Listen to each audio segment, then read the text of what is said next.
Scene 13 take 1.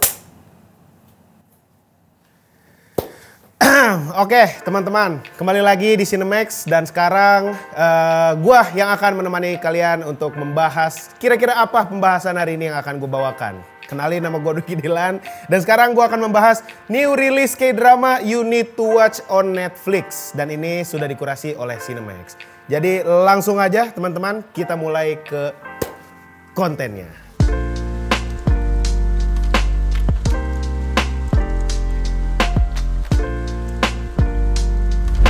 Jadi K-drama atau drama Korea ini salah satu serial yang banyak banget peminatnya ya. Seperti yang kita tahu banyak banget K-popers, drakor lovers, pokoknya banyak banget.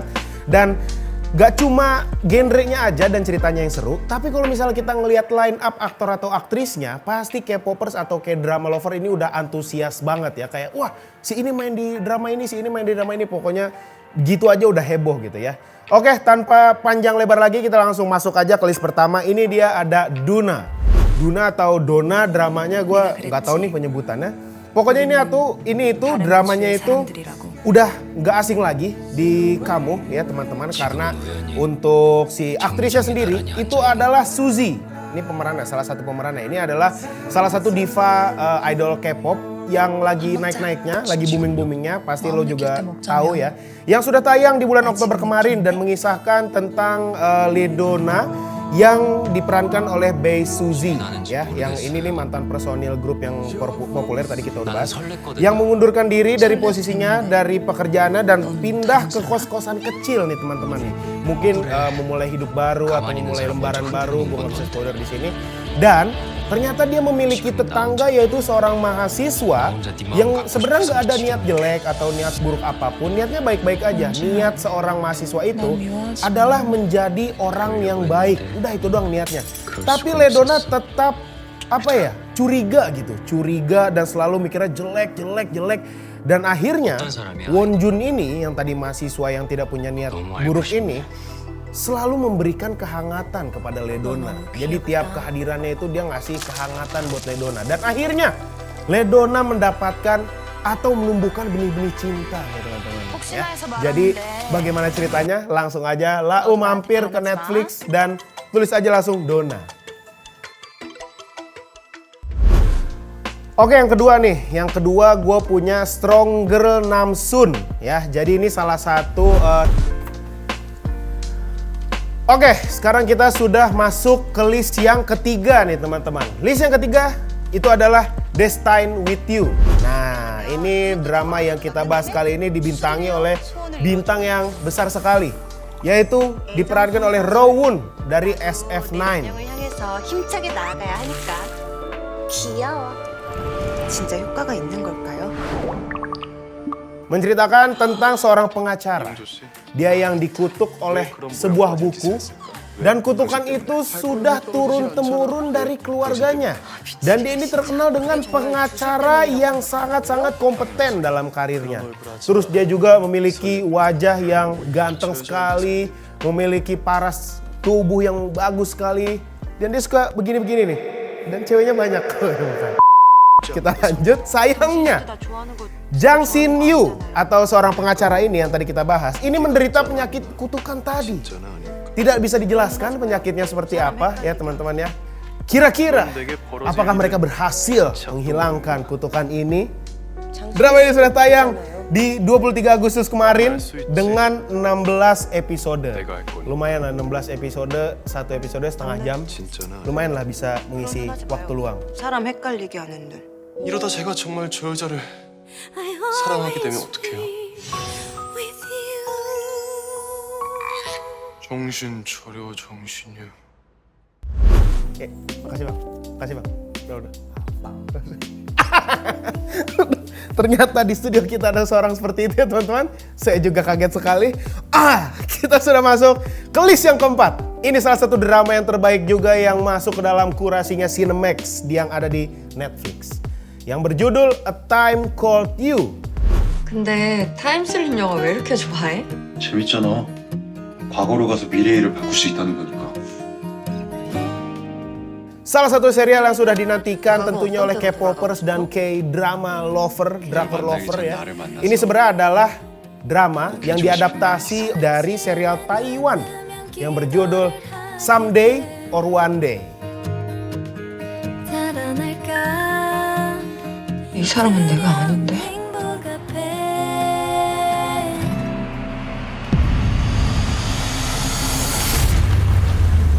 Sutradarai dan ditulis oleh Kim Jin Won. Ya, ini mengusung genre romance yang dibumbui oleh 고민주. kisah-kisah misterius dan fantasi. Jadi bisa membawa kita sebagai penonton berjelajah melintasi waktu.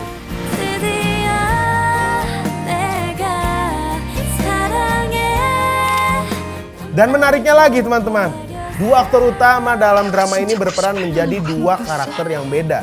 Seperti contohnya Ha Jun Hye yang diperankan oleh Jeon Yeo Bin atau Bin ya, Jeon Yeo Bin adalah seorang wanita muda yang berduka atas kematian kekasihnya yang meninggal karena kecelakaan pesawat.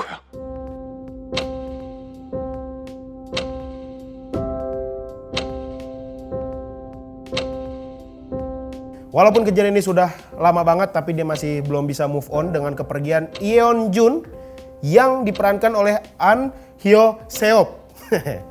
Cemil ya. Dia merasa kekasihnya itu masih hidup di suatu tempat yang dia tidak ketahui. Dan dia menemukan paket misterius yang berisi sebuah foto dan kaset. Dan itulah di mana dia melakukan perjalanan kembali ke masa lalu. Dan cerita ini pun semakin seru ketika Min Jo bertemu dengan siswa bernama Nam Si Hyun yang mirip dengan kekasihnya. Jadi bisa dibilang terlahir kembali.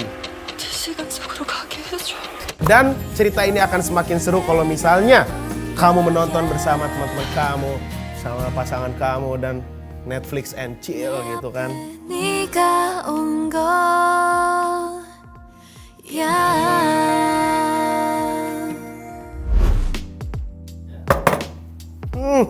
Tuti lagi galak-galak teman-teman. Mungkin dia lagi dapet.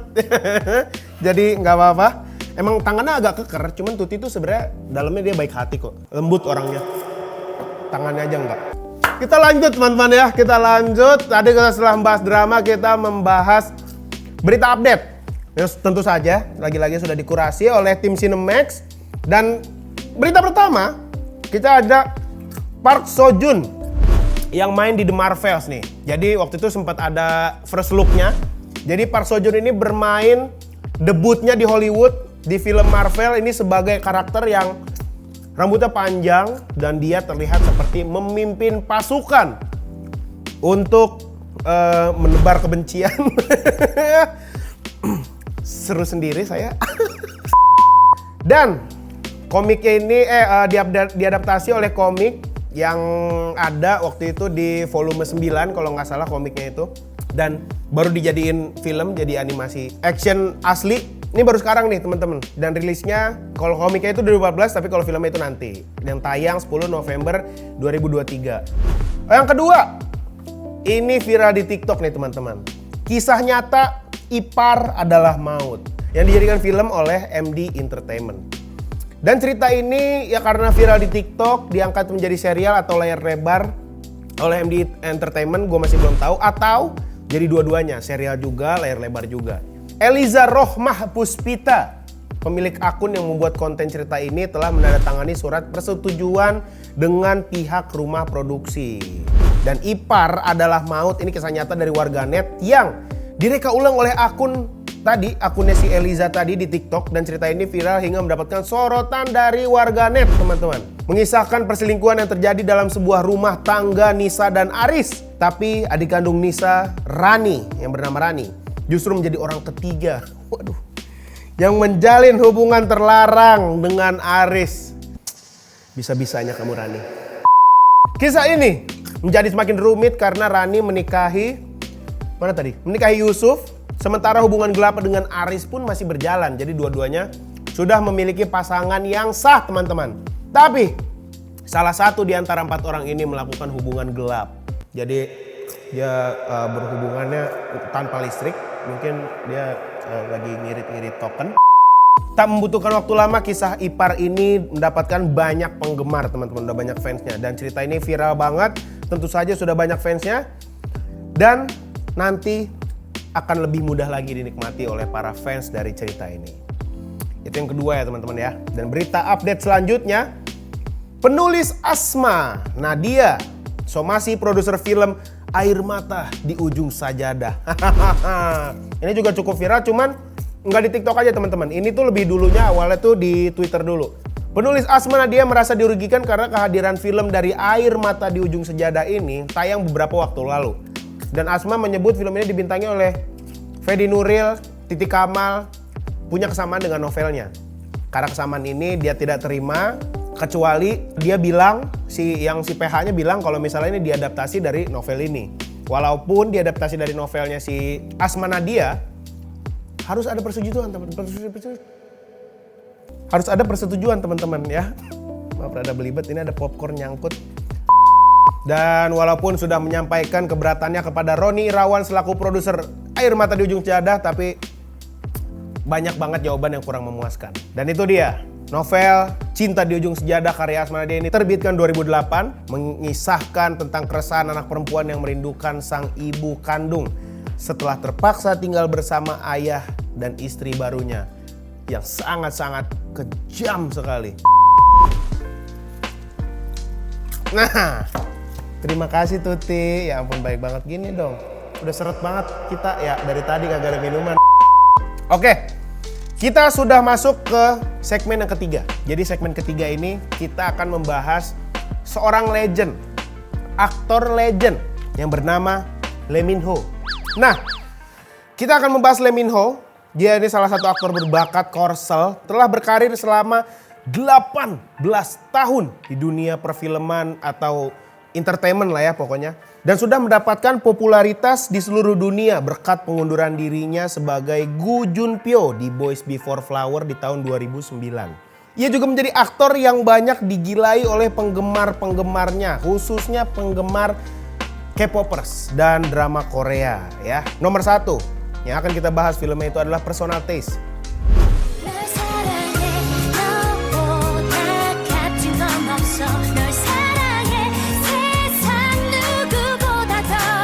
Sukses dengan drama Boys Before Flower, Lee Min Ho ini kembali di tahun berikutnya dengan drama berjudul tadi, Personal Taste di tahun 2010. Dalam drama romantis ini, kayaknya dia tuh udah melekat banget ya drama romantisnya ya. Dia ini beradu akting dengan Son Ye Jin. Dia berperan sebagai seorang arsitek yang jatuh cinta kepada kliennya, yaitu pemilik rumah yang sedang ditempatinya. Pesona nakal dan jahil, layaknya Komeng Acak Adul di BBF seketika hilang dengan karakter penuh karisma yang sangat-sangat membawa wibawanya menjadi terlihat sekali.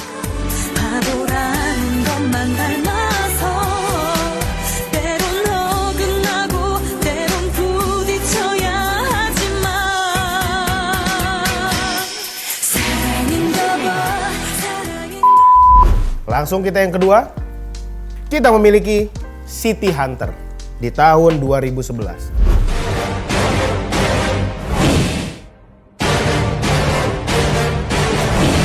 Yang diadaptasi oleh dari manga dan anime yang judulnya juga sama, City Hunter ya, karya Tsukasa Hojo. Dan berhasil menjadi salah satu drama populer. Dan Lee Min Ho disatukan dengan artis Park Min Young yang katanya emang cocok banget sama mereka ini. Mereka berdua ini cocok banget. Sama seperti di Boys Before Flower, banyak sekali yang cocok sama dia dan nantinya akan dicocokkan lagi di drama-drama selanjutnya. Yang ketiga ada The Heirs. The Heirs ini ada di tahun 2013 teman-teman. Jadi Lee Min Ho ini dan yang lainnya berkisah mengenai kehidupan para siswa sekolah elit. Tapi fokus utamanya ini tentu saja ya pada tokoh Cha Eun-sang dan Kim Tan yang memiliki kehidupan yang sangat-sangat berbanding terbalik teman-teman. Cha Eun-sang merupakan siswa dari keluarga yang sederhana, tapi bisa bersekolah di sekolah elit karena mengandalkan beasiswa. Kemudian bertemu dengan Kim Tan yang merupakan anak majikan sang ibu dan justru membawa keduanya menjadi jalinan asmara yang begitu romantis seperti Hai Bibi dan Ainun. Yang keempat teman-teman, The Legend of the Blue Sea di tahun 2016. Nah, ini dia nih, diperankan oleh Lee Min Ho dan Jun Ji Hyun di tahun 2016 udah gue sebut tadi ya. Bercerita mengenai putri duyung yang jatuh cinta dengan seorang manusia. Drama ini terinspirasi oleh legenda Joseon. Jadi legenda Joseon klasik itu kumpulan cerita sejarah. Kumpulan cerita sejarah yang tidak resmi. Itu pertama dari Korea itu kurang resmi, tidak resmi. Tentang seorang nelayan yang menangkap dan menculik putri duyung yang bernama Sim Cheong. Ajaibnya, Sim Cheong memiliki kekuatan khusus yang tak dimiliki oleh manusia biasa. Tak hanya pandai berenang, dia juga pandai membaca pikiran orang lain. Wah, tidak sopan ya, privasi itu teman-teman, tidak sopan. Dan menjadi salah satu drama Korea Lee Min Ho yang wajib lo tonton.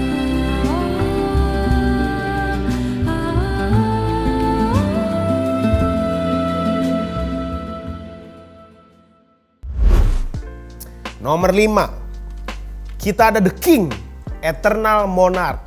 Dia sangat berkaisar sekali karena dia menjaga orang-orang yang dia cintai, tidak itu keluarga, kekasihnya atau apapun itu. Dan drama ini menyuguhkan kisah fantasi, sejarah dan juga romansa yang memadu kasih menjadi satu anak yang bukan anak, satu hasil, satu buah yang sangat indah sekali. 나의 세계로.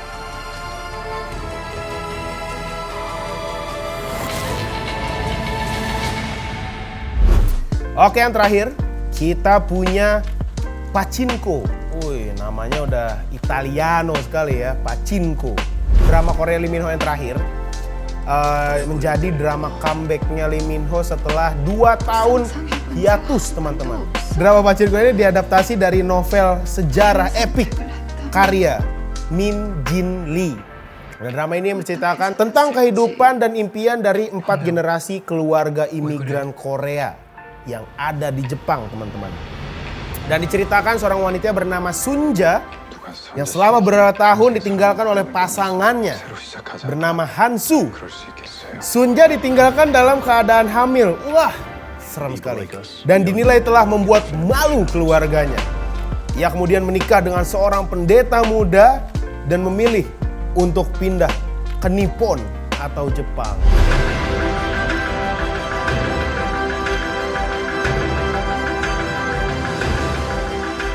절대 뒤돌아보지 마. 앞만 봐.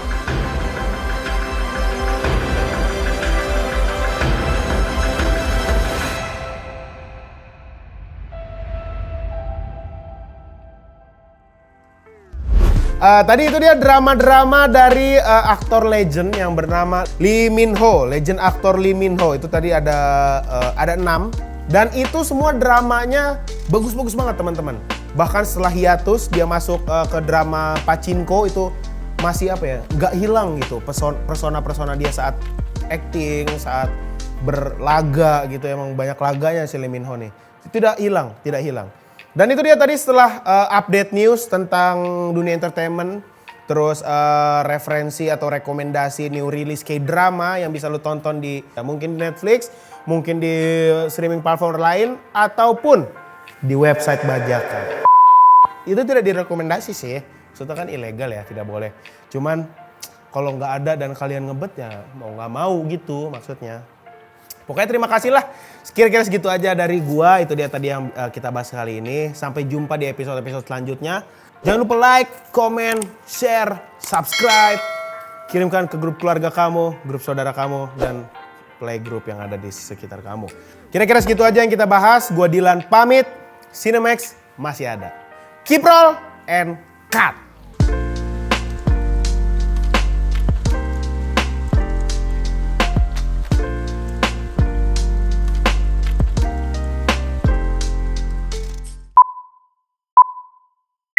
Nah, langsung ada nih seorang detektif bernama Jung Tae-il yang diperankan. Yang detektif bernama Jung. Yang diperankan